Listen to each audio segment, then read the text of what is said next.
Doctor. Well, everyone, meet Dr. Lundell's voice. Yeah. Hello.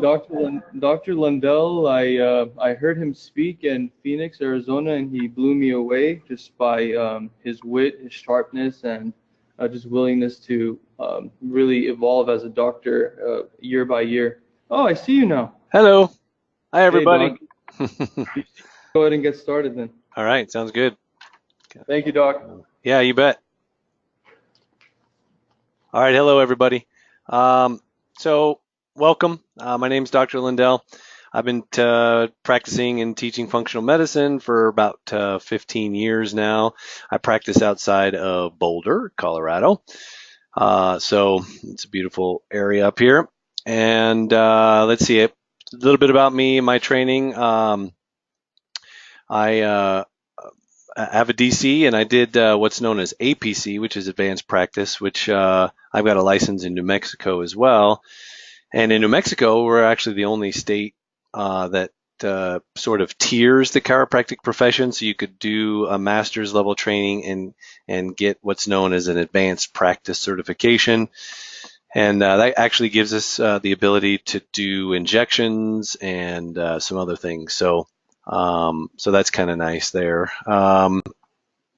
So that training, and then the chiropractic, the DAPC training, the chiropractic internal medicine training. That's I don't know how many people know what the DAPC program is, but that is a 300-hour board certification in internal medicine, functional medicine, family medicine, that kind of stuff. So it's there's a lot that we cover there, and we go into blood chemistry and things like that. I've also been through the Institute of Functional Medicine, been through their program, graduated through that program in 2013, so a little while ago. It's a good program in acupuncture and also chiropractic for animals, animal chiropractic. So I like to treat animals as well. So yeah, I've been to just about every functional medicine seminar out there that I can get my hands on. So it's a great way to practice. And hopefully today, what I want to do is kind of inspire you to learn more and just you'll never stop learning. The best doctors never stop learning. And I have a saying that in my classes, and I'll go through what I teach, and I've put together a whole functional medicine program for students and doctors as well. But I always say a good doctor knows what to do. I mean, I can teach you what to do and just memorizing list of protocols, but a great doctor knows why.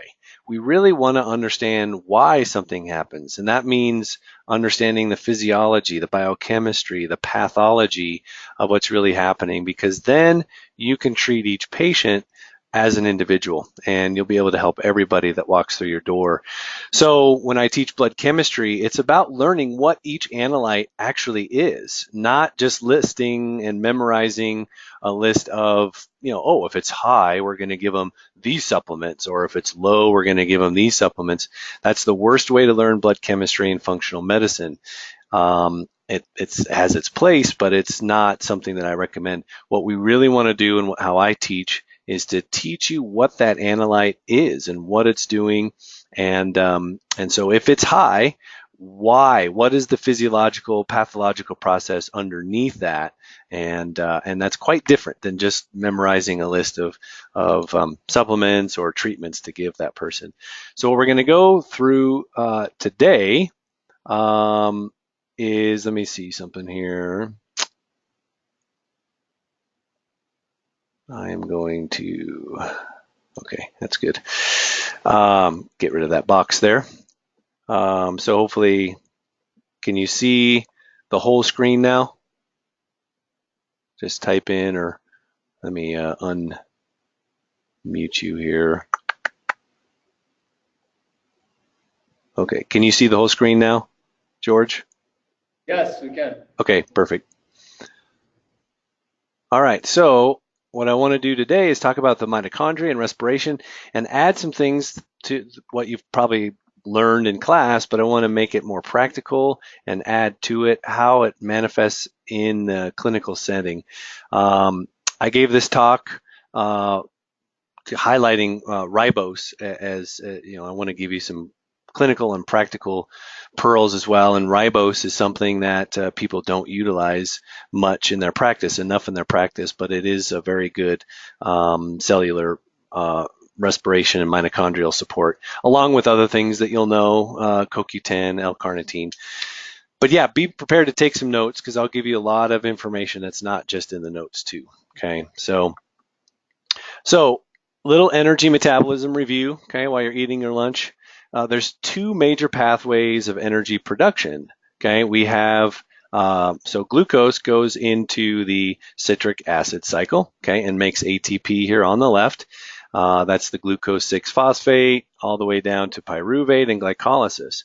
But this whole thing on the right, the pentose phosphate pathway, is actually becoming quite more important and well understood in clinical pathology and just all that it does. I know when I learned the pentose phosphate shunt, you learn the names and some of the enzymes, but you don't really get a clinical application. The ultimate production end product of the pentose phosphate shunt is actually NADPH. Okay, and that'll be extremely important. Also, though, it creates nucleotide biosynthesis. So your DNA, the ability to make DNA and RNA, is actually through glucose into the pentose phosphate shunt. And also through NADPH here. Without NADPH, we don't make fatty acids, we don't make glutathione, and other reactions such as detoxification. So this area of the mitochondria gets ignored a lot, and so much is spent on the citric acid or Krebs cycle and the ATP. So we're going to talk more about this side, the right side, and the NADPH today. And so again, in the mitochondria, you've got glycolysis going into acetyl-CoA, into the Krebs cycle, electron transport chain, and for every molecule of glycolysis, you get 38 ATP. You probably remember that in biochemistry, or not. Sometimes you forget it as soon as you go home, and that's not important today. But this is just a review of the Krebs cycle. And look, there are a lot of pathologies that affect the Krebs cycle or the TCA cycle. There's a lot of pathologies. There's nutrient deficiencies. There's genetic polymorphisms that can affect it, and there's lots of ways to support this. Usually, this is B vitamin supported. Okay, so that's why B vitamins are extremely supported for the Krebs cycle and for the citric acid cycle. But also, what you have to understand is in the mitochondria, what happens, obviously, it's the electron transport chain. There's a lot of oxidative stress. So what is the main antioxidant that protects the glutathione? If you're producing a lot of oxidation, what's the main antioxidant? And I'll unmute you. Anybody know what the main antioxidant is that protects the mitochondria? Hey, guys. Anybody? Yep, they're saying glutathione. Yep, glutathione, but also CoQ10. Okay, CoQ10 is one of the major antioxidants that protects it.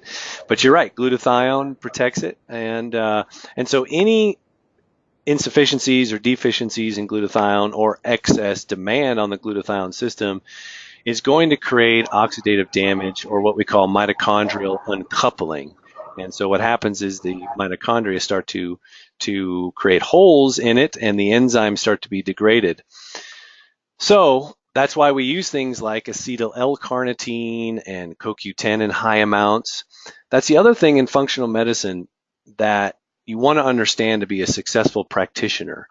You have to use amounts that are physiologically appropriate. So when we look at studies and we see CoQ10 is effective for this, but they use it at 10 milligrams per kilogram, you have to apply that to a human, which means human dosing sometimes is much higher than you think. Sometimes you have to take 600 milligrams. So patients will often go to Costco and buy a supplement, and it's 50 milligrams or 10 milligrams of CoQ10, and they think they're taking CoQ10, but they wonder why they're still tired, or they have brain disorders, or they have foggy head, or they've got muscle pain, because it's not enough to create a physiological response. So just remember that in functional medicine, it often takes more than you think, and you have to be comfortable giving that to your patient.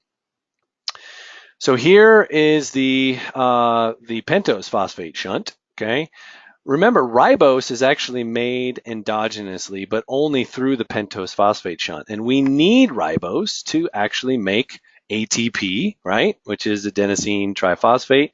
But the ribose is a critical component of phosphates and ATP. So without the pentose phosphate shunt working, then we can't make ATP, and the electron transport chain doesn't work as well. So we also need ribose to make our DNA and other coenzymes.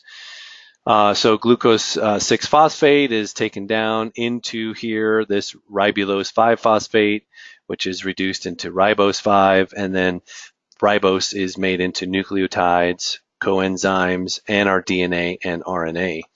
But here we see that it actually takes glutathione to drive this process as well, and also fatty acids and sterols. So again, just another drawing of how ribose or glucose phosphate, 6-phosphate turns into ribose. Here's just some trans-aldolase, trans-ketolases. I don't want to get too much into these, but there are SNPs that people have for trans-aldolases. Remember, anything that ends in an ASE means that it's an enzyme. And where do enzymes come from? Enzymes are proteins that are coded for by our DNA. So anytime we're talking about an enzyme, whether it's MTHFR, right, the popular methylation one, but any of the hundreds of thousands of enzymes that we make, all of those are affected by potentially SNPs, so single nucleotide polymorphisms, which is genetic variances. And some people just have genetic variances in making ribose. So again, erythrose 4-phosphate, which is again part of this here glucose phosphate, pentose phosphate pathway. So without this pathway working, and again, it needs glutathione to work, and it needs fatty acids to work. Without this being produced, erythrose 4-phosphate, you can't make your aromatic amino acids. So phenylalanine, tryptophan, tyrosine, histidine, thyroxine, so 5-hydroxytryptophan. So if you have deficiencies in your aromatic amino acids, what are you going to start seeing in patients? You're going to start seeing depression potentially, right? Low tryptophan. Tyrosine is the precursor to what? Tyrosine is the precursor to lots of things. Thyroid hormone. Tyrosine is the precursor to epinephrine, norepinephrine. So it's important amino acid, and we only make it through this erythrose 4-phosphate. G6PD is dehydrogenated to form ribose in this pathway. The enzyme is G6PD, or glucose 6-phosphate dehydrogenase. And again, this is often seen as a SNP as well, and some people are G6PD deficient. Okay, and you can run this. You can just run a G6PD, and if it's low, so in my office we often do vitamin C IVs. And for things like infections, Lyme disease, mold, even some cancers.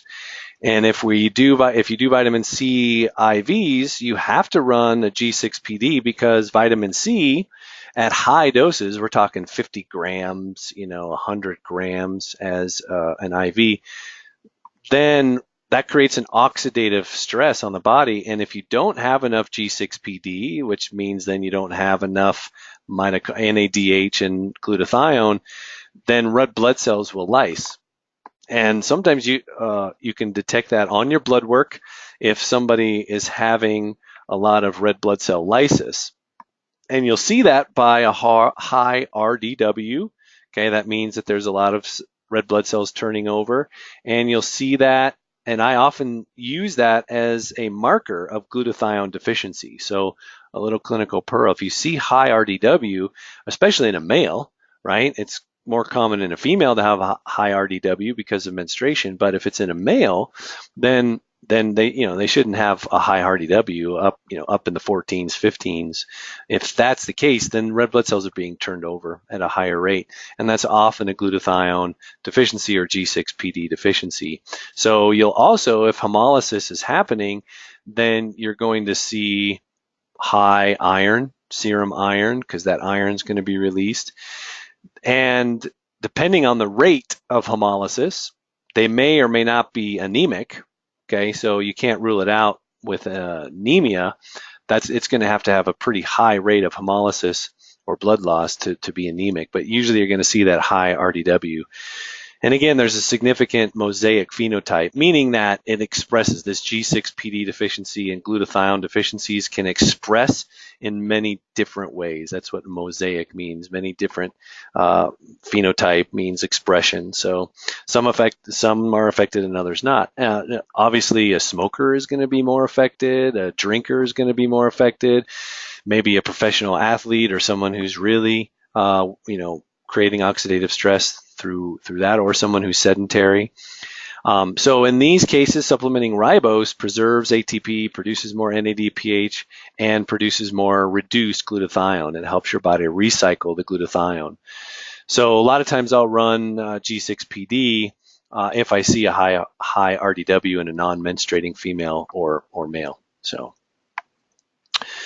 G6PD converts the glucose 6-phosphate into these, need to, remember that, but that's NADPH. NADPH is the rate-limiting cofactor in glutathione production. So everyone's, it's important when we talk about glutathione to provide the substrate for glutathione production.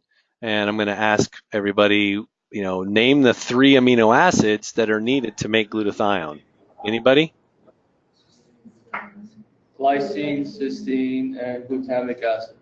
Glutamine, yep, exactly. So without those 3, and everyone's focused on those 3, and that's very helpful. That's why glutamine is important for leaky gut, because it increases glutathione production in the gut. And N-acetylcysteine is used for Tylenol overdoses and to increase intracellular glutathione. But without enough NADPH, then NAC isn't going to be utilized. Glutamine isn't going to be utilized as well. Okay. You don't need to know this, but just for notes, the genetic defect is an X-linked G6PD gene. Again, most are asymptomatic. There's actually something called favabine, because favabeans can be very oxidative and it pulls glutathione. And so there's a favabine syndrome, and people can eat, if they eat a lot of favabeans, they can actually go into hemolysis. Drugs, other, Tylenol, things like that, or oxidative stress or infections. Signs and symptoms include hemolysis, jaundice, fatigue, depression. You'll often see anemia, but not always. Elevated RDW, iron, normal or low ferritin, because that iron is being used and taken out of its storage form to make more red blood cells. Many other SNPs too. It's interesting. Many SNPs have an evolutionary purpose. I don't want to get too, maybe this will be another lecture, and I go into it in my classes, but you really have to take these, I don't like practicing fad medicine, and I really encourage you all to, there's a lot of fads in functional medicine too, and SNPs right now are a big fad, but you have to be careful how you interpret SNPs. Not all SNPs are bad. Not all SNPs need to be treated. Not all SNPs are going to produce any kind of problem. You have to have the phenotype factors. You have to have the environmental or acquired factors, not just the genetic factors, okay? And I'll go more into that. But say somebody has an MTHFR SNP, does that mean they're automatically methyl deficient? No, it does not by any means. So these programs out there, you just have to be really careful. Like, you get a 23andMe and then you plug it into these methyl genie programs. I'm just going to caution you, because just because someone has a SNP doesn't mean they need a bunch of supplements. It means that they could, and they're more likely to need more of certain nutrients, but don't ever supplement somebody solely based on a SNP test, okay? If you're my student, I'm going to really hammer that in, you have to check the phenotype tests, okay? Not just the genetic test, but the phenotype test, meaning if you're going to suspect that somebody has a glutathione deficiency, then you better check your CBC and, and your homocysteine and your other tests. You can even run glutathione, red blood cell glutathione levels to see if that's really manifesting. Run your B12 levels, run your folate levels. So you've got to do the work. Don't just plug in somebody's genes and tell them they need to take all these supplements. That is the wrong way to do genetic counseling, okay? And too many people, I think, are doing that. But all right, I'll get off my soapbox on that one. So many SNPs have an evolutionary purpose, though. G6PD, actually, people that have G6PD and sickle cell actually are protected from malaria, right? Because the microorganism can't infect the red blood cell, which is its vector. And so these patients, survive because the microorganism can't survive. So just interesting how some of these SNPs have survived.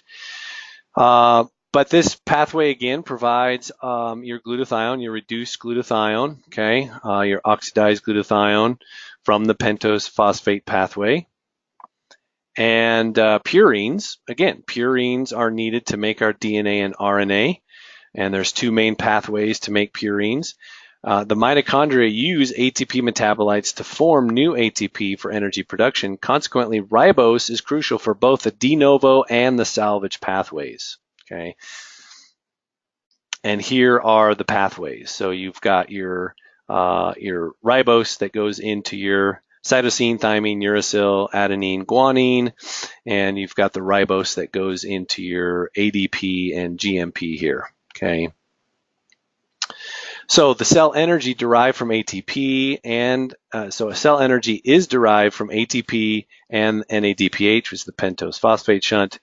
Ribose is the substrate for ATP and essential for NADPH. NADPH is needed for neurotransmitters, glutathione, fatty acids, and ribose is necessary for mitochondria to function properly. So a lot of people are deficient in ribose and do need that as a supplement. The molecular basis, this whole thing, the metabolism of the TCA cycle and the PPP cycle is the molecular base for many, many modern diseases, okay? So in this study here, understanding D-ribose and mitochondrial function, we see that with many pathological conditions and aging, mitochondrial function declines. There's a reduction in the production of ATP, and here in this study, they say even using D-ribose has been shown to improve the cellular processes when there is mitochondrial dysfunction. So again, not just the what we call like the powerhouses, the four main powerhouses of mitochondrial support has always been known to be CoQ10, acetyl-L-carnitine, your B vitamins and essential fatty acids. But this D-ribose is one of the most important ones. So the rise of mitochondria in medicine. Once considered exclusively the cell's powerhouse, mitochondria are now recognized to perform multiple essential functions beyond energy production, impacting most areas of cell biology and medicine. There's a number of common human diseases that share this mitochondrial issue, or what we call mitochondriopathies. And it crosses over into genetics and oncology and neurology, immunology, and even critical care medicine, because mitochondria, if someone gets into a glutathione crash or a glutathione crisis, which could be precipitated by an infection or some other kind of stressor or exposure to heavy metal, and they're already on the tipping point, they can go into some pretty acute situations. So let's see. This is kind of just a diagram of, the proteome, just all the different areas of health: angiogenesis, epigenetics, fetal development, cell communication, cell functions, all of these that go into physiological functions, and the ultimate clinical outcome of mitochondrial dysfunction, you get cognitive decline, so it's implicated in Alzheimer's and dementia and diabetes, depression, functional limitations, so pain and what chiropractors, what we as chiropractors often see, is these, degenerative disc diseases and joint diseases and things, cardiovascular and just overall all-cause mortality. Now, what is the cell process before I go ahead? And again, I like to just see where you guys are at in your education. What's the cell process that is used to repair the mitochondria? And to repair the entire cell, to repair the DNA, to repair the endoplasmic reticulum. I'll give you a clue. It uses microRNA to drive its cell function. It's the antithesis of this. What I'm looking for is the mTOR pathway. Does any of this sound familiar? Okay, it's called autophagy. Have you guys learned what autophagy is? Kind of. Okay, yeah, that's okay. You don't have to know it. Autophagy is something you're going to want to learn more about, and I'm just giving you a little snippet today. There is a tremendous amount of research, and medical, the medical research is stammering to find drugs to stimulate autophagy. But autophagy is how the cell and mitochondria repairs itself, and during sleep, melatonin production is part of that. Fasting, just going at least 16 hours a day is one of the best ways to stimulate autophagy and mitochondrial repair. I mean, it's amazing that they're spending billions of dollars trying to find drugs that simple dietary and lifestyle changes can do and do better because it doesn't have side effects. Well, I take that back. The side effects are better health and better weight and better life. So there are mutations in mitochondrial DNA that are single nucleotide substitutions, again, SNPs. Because each cell contains thousands of mitochondria, nearly all organisms house low levels of mitochondrial variants, which is actually good for us. So we get most of our mitochondrial DNA from our mothers, and within each cell, it's amazing how many slightly different SNPs within different mitochondria are there. But that's actually good for us. That's known as mitochondrial DNA pool. And but the more we damage the mitochondria through oxidative stress, through overeating, through not exercising, then we lose our DNA pool, and that's reaching the threshold, and so we lose the genetic diversity, just like we're losing our microbiome diversity, just like the Earth is losing its environmental biodiversity. That's kind of the common theme in this evolutionary process that's happening, is we're losing diversity. But here, mitochondrial is a target of environmental toxicants. So there's lots of things that damage our mitochondria. Again, many diseases have been identified as caused by mitochondrial dysfunction, and many pharmaceuticals have been identified as unrecognized mitochondrial toxicants. So an environmental toxicant here, they're saying, a lot of people that are taking medications are destroying their mitochondria. What's the most studied? Another question. You guys didn't think this was going to be a quiz today, but what's the most studied mitochondrial drug? The drug that destroys the mitochondria. I'm not going to say the most, but it's certainly the most well known, because so many people are on it. Okay, it's a drug that people are on for heart disease. Anybody? Statins? Yeah, statins, right? Because statins stop HMG-CoA reductase, and that is a critical enzyme in also making CoQ10. But there's many, many other drugs that damage the mitochondria: blood pressure medications, kidney medications, obviously immunosuppressants and chemotherapy and things like that. But but we're also talking about BPA and plastics and phthalates and byproducts of gasoline and environmental pollutants, polycyclic aromatic hydrocarbons, benzenes. we're exposed to so many of these things from birth, from conception. And these cross the placental barrier, and these affect what we call fetal programming. So the fetal DNA is directly changed, changing its expression based on exposures. So that's a whole nother story there, but I go into that in my classes. Effects of environmental pollutants on cellular iron homeostasis. Interesting, what happens is a lot of environmental pollutants, like we're talking about, like the phthalates and heavy metals, they complex iron through electronegative functional groups containing oxygen, nitrogen, and sulfur. So glyphosate, for instance, is a popular one, especially out there in California. But glyphosate or Roundup, actually one of the ways it damages the cell, and one of the ways it damages the plant, is it complexes iron within the mitochondria specifically. It has a high affinity because there's a lot of iron in our mitochondria, right? Because iron carries oxygen. So without iron, without oxygen, the mitochondria don't work. So cellular exposure to chemicals and their metabolites bind the iron in the mitochondria, and so the mitochondria end up uncoupling and producing more oxidative byproducts. And so that's the mechanism by which, actually it's just one mechanism by which these environmental toxicants induce so much havoc within the cells. And it's all through the mitochondria, or most of it. I don't want to say all, but that's what we're focusing on today. Interesting here, high intensity interval training ameliorates mitochondrial dysfunction.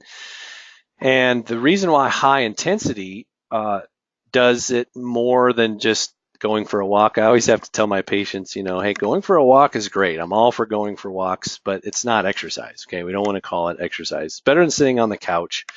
But walking, going on the beach, even going for a hike, unless you're getting your heart rate up, it's not exercise. So one of the things that we look at to support mitochondrial function and repair is this peroxisome proliferator activated receptor, or PPAR. Okay. And there's a lot of nutraceuticals that increase PPAR, things like resveratrol, things like green tea extract, grapeseed extract, curcumin. All of these things can increase peroxisome proliferator activated receptors. And but high intensity interval training is the only thing that really stimulates new mitochondrial biogenesis and what we call autophagy. Okay. Or mitophagy, right? Just like you just break down the word, right? Auto is self, phagy means clean up, and that's what it is. Autophagy is the ability of the cell to clean up. Mitophagy is the ability of the mitochondria to clean itself, and it usually involves new biogenesis. But again, the research shows that it's high intensity interval. You have to reach max capacity of that mitochondria. You have to force that mitochondria into max cellular respiration in order for it to trigger the autophagy. And again, the fasting will do that. And there's supplements like lipoic acid. Also, actually, back to the mitochondrial support, I gave you L-carnitine and CoQ10 and B vitamins. I hope you guys are writing this down, and essential fatty acids. But L-carnitine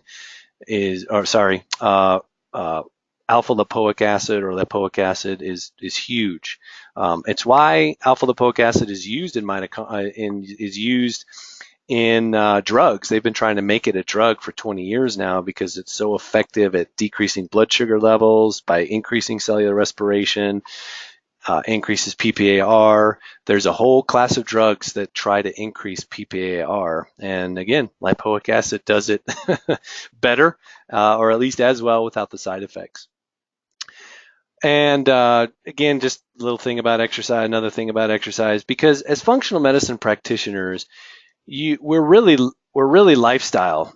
It's really lifestyle medicine at its core as well. I mean, we want to diagnose. We want to.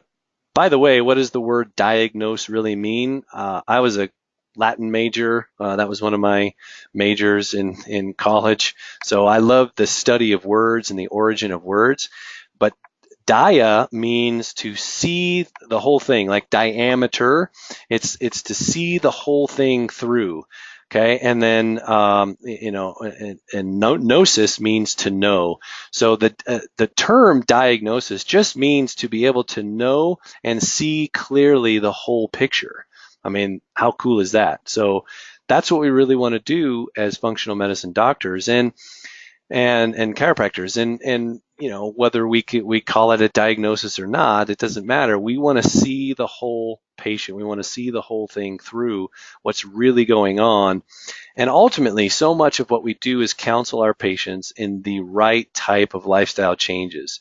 And I like Bernie Siegel. I don't know if any of you ever, he's been around for a long time, but he's written a couple books on, and I don't agree with everything he says, but he's a medical doctor, cardiologist, but he's been big into lifestyle medicine and reversing heart disease, diet and lifestyle for, 30, 40 years. And I like what he says when it comes to lifestyle and nutritional medicine. It's a dose dependent response curve, right? The effort that patients put into it is exactly the response or the therapeutic response they're going to get. And so I make that very clear to my patients from day one. If you're not going to follow the recommendations, it doesn't have to be perfect, but if they're not going to follow the recommendations, exercise, change their diet, start changing their thoughts, start living a healthier, cleaner life, getting rid of all the toxins and crap in their homes, and just adopting this lifestyle, and then taking the supplements that are prescribed at the doses prescribed, then they're not going to see the results. It's not your treatment that's failed. It's their ability to follow it. So then ultimately your job as a functional medicine doctor is to make sure that you set them up for success, not just giving them a book of things to do and say, good luck, but help them through, give them a lot of resources and motivate them. That's why I love running labs, because when you run labs and you see, if you see RDW and explain it to the person what's happening, they're blown away, because no one's ever taken the time to go through their blood chemistry in such a detailed way and explain it to them. So through these, always ask. In functional medicine, you should always ask why. All right, even if you've made a diagnosis, you should be able to answer 3 questions. Okay, let's say, all right, the patient has fatigue. Why? Okay, that's the first question. Why? Okay, and then you say, whoa, they have mitochondrial dysfunction. Great, pat yourself on the back. Just when you think you want to pat yourself on the back, ask another question. Why? Okay, why do they have mitochondrial dysfunction? And leaky gut tends to be one of the main causes of mitochondrial dysfunction. But then you even have to ask the third question, which is why? So why do they have leaky gut, right? You have to keep going upstream. And I tell my patients that too. Any doctor worth their salt, if they're worth your time or their time, they should be able to answer those 3 questions. Why am I experiencing the symptom? Why did you make that diagnosis? And then why did you make that diagnosis? So most doctors say thyroid problem. You have hypothyroid. Okay, great. Why? Why do I have hypothyroid? Most medical doctors could care less, because they just treat it with medication. So that's your job. Gut bacteria signaling to mitochondria and intestinal inflammation and cancer. Emerging evidence suggests that the gut microbiota signal to the mitochondria of mucosal cells, including epithelial cells and immune cells. What are the immune cells called in the gut? Anybody know what those particular immune cells are called in the gut? Yeah, gut-associated lymphoid tissue. That's the tissue where those cells are, but the actual cells are called dendrocytes, right? Dendrocytes, dendritic cells. Okay, so dendritic cells, or your antigen-presenting cells, are the cells that line the immune system, or line the gut system. Sorry, and they're formed and they are matured in the gut-associated lymphoid tissue or Peyer's patches. But the gut microbiota are signaling to them, right? through lipopolysaccharides, through their respiration, through cell fragments when they die and turn over, and we call that inflammasome signaling. And what ends up happening is if you have an altered epithelial barrier or increased intestinal permeability, aka leaky gut, the scientific name is increased intestinal permeability, then or altered barrier function, then what happens is more of these lipopolysaccharides and cell fragments and undigested food particles activate these immune cells, and these immune cells then produce cytokines that go to the rest of the body and actually signal the mitochondria to self-destruct, and that's not what we want. So ochratoxin here is one that's a big one. Mold. The ochratoxin is a mold. It's a organic acid that's secreted by a mold, and we see that OTA induces IPEC-J2 cell toxicity by MTT, which is just a mitochondrial protein. And so what ends up happening is the OTA or the mold actually induces mitochondrial permeability, right? So or uncoupling. And again, that's why I wanted to give you guys this, that so much of what we see in terms of chronic fatigue syndrome, depression, anxiety, which most of you have, right, going through school, it's mitochondrial dysfunction. And it comes from the gut, comes from the toxicity, it comes from sedentary lifestyle. So the microbiome, so changing the microbiome, changing the gut health, it's great to know this stuff. And the reason why you want to know this stuff is because ultimately you want to know what to do, but why, so you can explain it to your patient. So if your patient comes in and they have depression and you're giving them N-acetylcysteine and glutamine and CoQ10 and B12 and folate, you need to explain to them why, that they have leaky gut, they've got microbial encroachment, they've got immune activation, which is causing inflammasome activation throughout the body, cytokine releases that ultimately destroy mitochondria, which is why they got hypothyroid or they've got autoimmune disease in the first place. So you you don't have to repeat it like that, but eventually you will. Again, another environmental neurotoxicant inducing dopaminergic neurodegeneration, a potential leak to impaired neuroinflammatory mechanisms. So again, a positive association between exposure to environmental neurotoxicants. Again, things like BPA, things like heavy metals. They activate the glial associated neurodegeneration.